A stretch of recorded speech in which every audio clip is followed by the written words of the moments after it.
કે કોઈ પણ પ્રકારે આ જીવ અધોગતિએ ના જાય. સંત મેળાવડા કરો, સંત મેળાવડામાં જાઓ અને ગમે તે રીતે એક જ ભાવ. અને સંતને આ દયા હોય, દયા ધર્મ કા મૂળ. એ દયા સંતને હોય કે આ જીવાત્મા છે એ અધોગતિના પંથે ના જાય અને સદગતિના પંથે જાય. એક જ ભાવ હોય છે સંત મહાપુરુષો. અને એ ભાવ પ્રવીણરામ મહારાજનો. અને શંકરરામ મહારાજે તો અહીંયા ગુરુનગરનું આ સ્થાપના કરી. ગુરુનગર, આ ગુરુનગર નામે પ્રસિદ્ધ થયું. અને જે ગુરુનગરમાં આવે એ રંગાયા વગર રહે નહીં. અને જે કોઈ ગુરુનગરમાં આવ્યા છે એમના જન્મ મરણના બંધન તૂટી ગયા છે અને એમને મોક્ષની પ્રાપ્તિ થઈ ગઈ છે. પણ એ ગુરુનગરમાં જવું જોઈએ.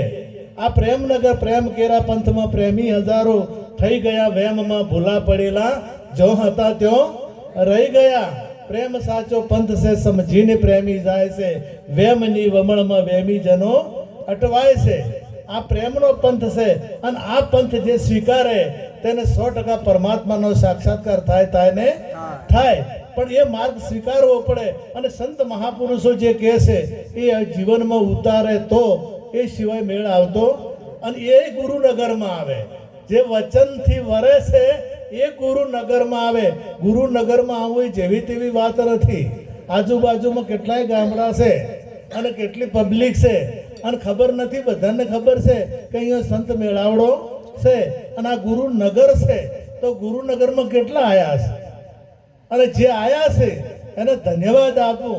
અને આ ગુરુનગરમાં જે આયા છે એને પણ ધન્યવાદ કે એમણે જે જોઈતું હતું એ મળી ગયું છે. અને જે સદગુરુ મહારાજ જે લઈ જાય એ બીજો કોઈ લઈ જઈ શકતો નથી. અને બધા સંતો એ સદગુરુના જ ગુણ ગાતા હોય છે. એટલે સદગુરુ મહારાજના વચનનું પાલન કરવું એ મહત્વની વાત છે. 4 શિષ્ય અને ગુરુ મહારાજના આશ્રમે ભેળા થયા. એટલે ગુરુ મહારાજે કે સંધ્યાનું ટાણું છે અને ગાયો દોવાનો ટાઈમ થઈ ગયો છે. મહારાજને ગાયો છે, ગીર ગાયો, અને બધાના જ ગીર ગાયોનું દૂધ પાયું બધાને. એ કે તમે તારે એમ કરો, એ ગાયો દોઈ આવો અને આપણે પ્રસાદ કરીએ. એટલે શિષ્ય બોલ્યા કે બાપુ જે હોય, જો ગુરુ મહારાજ હોય, ગુરુ મહારાજ તો કરતા હરતા છે. અને એ ગુરુ મહારાજ કરે એ અમારે કોઈ કરવાનું આવે નહીં. એ તો ગુરુ મહારાજ જ કરતા હરતા છે. અને અમારથી તો કોઈ થાય એવું મેં કર્યું મૂર્ખ તું મિથ્યા બકે, ઈશ્વરની ઈચ્છા વિના ના તણખલું તોડી શકે. આવા જ પાછા દાખલા આપે, આવા દ્રષ્ટાંતો આપે કે ગુરુ મહારાજ કરતા છે કે કશો વધો નથી. હું દોઈ આવું ગાયો દોઈ અને સરસ ગરમ કર્યું, ઇલાયચી અને બદામ નાખીને તૈયાર કર્યું. પણ પ્રસાદ કરવા માટે તુલસી જોઈએ. તુલસી વગર આ પ્રસાદ થાય નહીં. તો કે તુલસી કયો છે બાપુ? કે થોડી દૂર છે.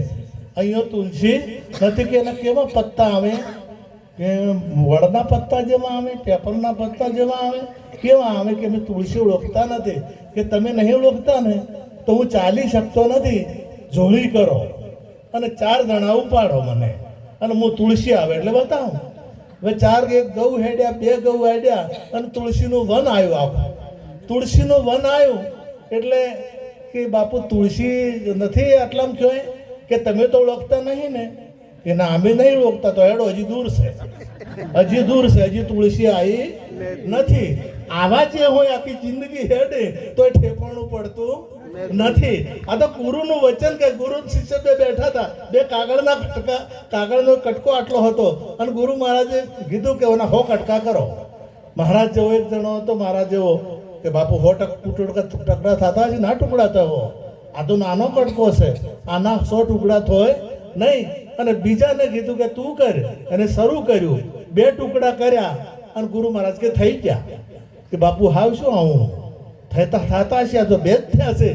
કે મહત્વની વાત એની મોન્યું, એને કોઈ તર્ક કર્યો નથી. એમ સદગુરુ મહારાજની વાતમાં કોઈ તર્ક ના કરે એનો બેડો પાર. સદગુરુ